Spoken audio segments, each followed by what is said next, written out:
दोस्तों इतना तो आपको पता ही होगा कि प्राचीन चीजों की खोज करना कोई आसान काम नहीं होता, लेकिन इसके बावजूद भी दुनिया भर के आर्कियोलॉजिस्ट अपनी पूरी ताकत लगाकर ऐसी चीजों को खोजते हैं।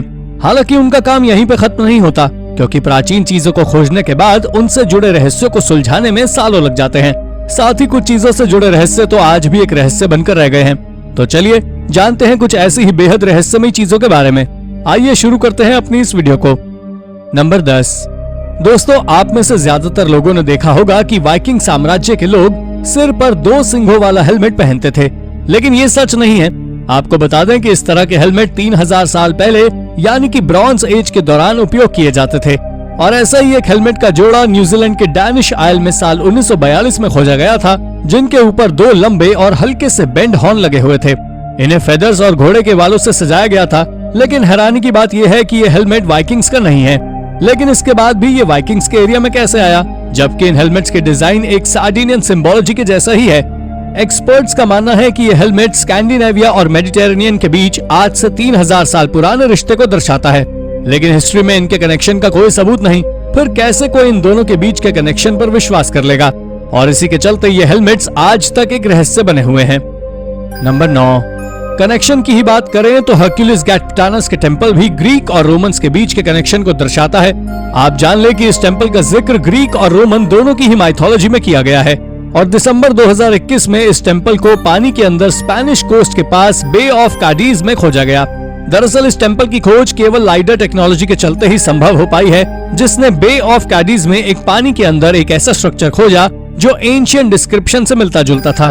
ये आज से करीब 2900 साल पुराना है।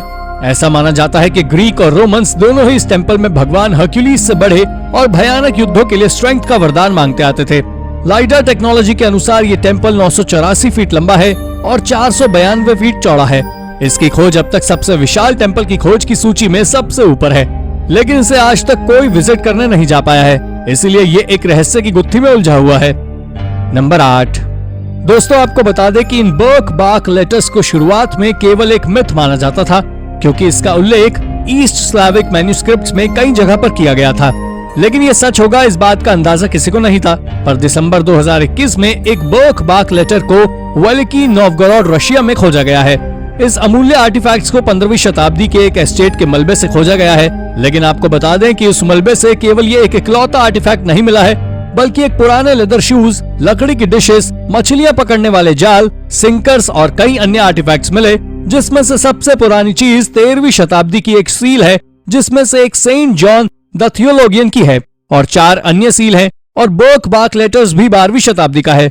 ऐसा माना जाता है कि इसके राइटर ने इसे एक डी ब्रोशू नाम के व्यक्ति को ये लेटर लिखा था, जिसमें उन्होंने एक अनस्पेसिफिक सर्विस के अनपेड बिल के बारे में लिखा है, और ऐसा भी लिखा है कि इसका जल्द ही उत्तर दें। इस तरह की भाषा का उपयोग ईस्ट स्लाव्स के द्वारा किया जाता है, पर इसके बावजूद भी बर्क-बार्क लेटर वाकई रहस्यमयी है। नंबर 7। दोस्तों पेरू की कॉनकॉन आर्कियोलॉजिकल साइट अमेरिका की एक सबसे बड़ी प्री कोलंबियन एंशिएंट साइट है, और साल 2018 में इस एंशिएंट साइट ने एक और बड़ा खजाना खोजा है। दरअसल इस साइट पर 20 लकड़ी के स्टैचू मिले हैं, जो आज से करीब 800 साल पुराने हैं। ये स्टैचू एक कब्र के कॉरिडोर में मिले हैं, जिस पर अजीबोगरीब चेक पैटर्न थे, और इसके साथ ही इस पर कई जानवरों के स्ट्रक्चर को भी कार्व किया गया था। पर इन जानवरों की कार्विंग देखने में ऐसा प्रतीत होता है कि जैसे ये प्राचीन जानवर हों। लेकिन अब बात स्टैचू की करते हैं, तो इसके बारे में कई सारे महान एक्सपर्ट्स का मानना है कि ये स्टैचू शायद कब्र में रखे प्रत्येक व्यक्ति को प्रदर्शित करती है। इन 20 स्टैचू में से एक स्टैचू फीमेल का है। दरअसल ये दिखने में बाकी सभी स्टैचू से सबसे अलग है, और इसका पहनावा भी कैकॉन कल्चर की तरह है। लेकिन आखिर इनके ऊपर बने सिंबल्स का मतलब क्या है, ये आज तक कोई सुलझा नहीं पाया है। और हाँ, आप जान लें कि ये साइट खतरे से भरी हुई है, क्योंकि जब भी बारिश होती है तो कई बार यहाँ से इस कब्र का पूरा हिस्सा पानी से भर जाता है। नंबर 6। दोस्तों आज तक जितने भी साम्राज्य धरती पर जहाँ कहीं विराज करते थे, वो वहीं अपनी निशानी छोड़ने के लिए स्टैचू बनाते थे, और रोमन एम्पायर ने भी एक ऐसा ही स्टैचू बनाया था। ये स्टैचू वेरियस ग्रीस में स्थित है, जिसे 2री शताब्दी के अंत में बनाना शुरू किया गया था, और 3री शताब्दी के शुरुआत में इसका काम रोक दिया गया, क्योंकि जिस आर्टिस्ट ने इसे बनाया था उसने इसे नीचे से बनाना शुरू किया था, लेकिन ऊपर आते आते उसने सिर बनाने के समय पर इसे छोड़ दिया। पर इसके बावजूद भी ये 3 फीट से ज्यादा लंबा है। इस स्टैचू को सॉलिड ब्लैक मार्बल पर क्रेप किया गया था। आपको बता दें कि ये स्टैचू पूरी तरह नेकेड था। इसे सुनने के बाद आपके मन में सवाल आ रहा होगा कि आखिर ऐसा क्यों? तो आपको बता दें कि उस समय में इस तरह के नेकेड स्टैचू या तो भगवान को दर्शाते थे या फिर किसी एथलीट को। लेकिन एक हैरान करने वाली बात यह भी है कि ऐसा सिर्फ माना जाता है कि स्टैचू गॉड या एथलीट्स को ही दर्शाता है, पर आखिरकार इस स्टैचू को आखिर किस व्यक्ति को या भगवान को दर्शाने के लिए बनाया गया था, इसका जवाब किसी के पास नहीं है।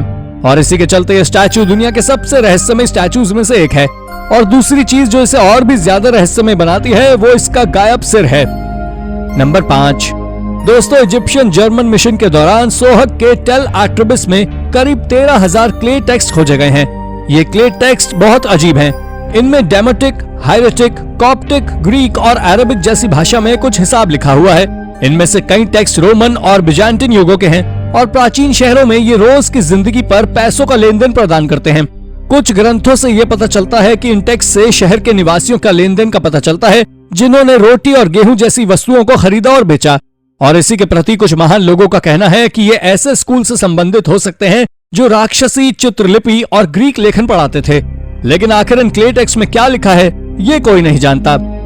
नंबर 4, दोस्तों साल 2014 में एमेच्योर मेटल डिटेक्टर की मदद से एक व्यक्ति ने स्कॉटलैंड की एक फील्ड में वाइकिंग एज के ट्रेजर की खोज की है। इस ट्रेजर की डिस्कवरी को गैलोवे हॉर्ड के नाम से जाना जाता है और इस पर सदियों से आर्कियोलॉजिस्ट रिसर्च में लगे हुए हैं। और हाल ही में एक हॉर्ड्स में सबसे सुंदर आर्टिफैक्ट की खोज की गई है। दरअसल ये एक रॉक क्रिस्टल जार है जिस पर कुछ लिखा हुआ है। एक्सपर्ट्स का कहना है कि इस पर लिखा है कि इसे बिशप हाइल के द्वारा बनाया गया है, लेकिन ये झूठ है क्योंकि ये केवल 500 सालों पहले ही बना है, जबकि बिशप 9th सेंचुरी में थे।